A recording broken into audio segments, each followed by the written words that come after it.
Libreville accueille la 18e session ordinaire de la conférence des chefs d'État et de gouvernement de la Communauté économique des États de l'Afrique centrale, CAC. Cette rencontre, la première du genre après l'aboutissement de la réforme historique pilotée par le numéro 1 gabonais Ali Bongo Ondimba, réunira les 11 chefs d'État en présentiel.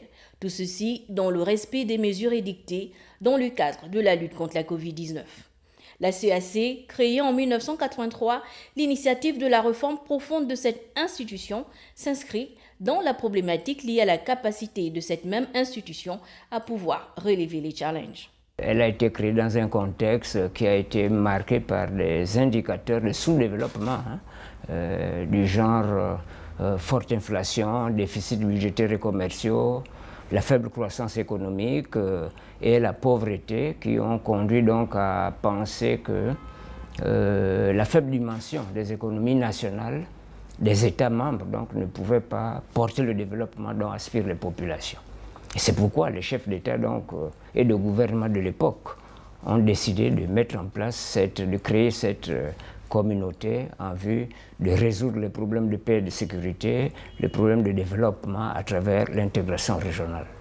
Rappelons qu'en 2015, en N'Djamena au Tchad, lors de la 16e conférence des chefs d'État, le processus de réforme est placé sous l'autorité d'Ali Bongo Ondimba, président en exercice de la CAC de 2015 à 2020. 5 ans après, que retient-on?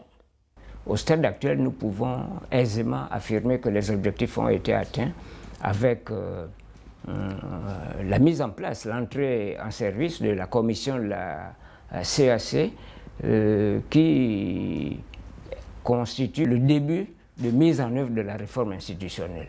Donc, on peut considérer qu'à ce stade, la réforme est déjà en bonne marche grâce au leadership de la présidence gabonaise de la CAC.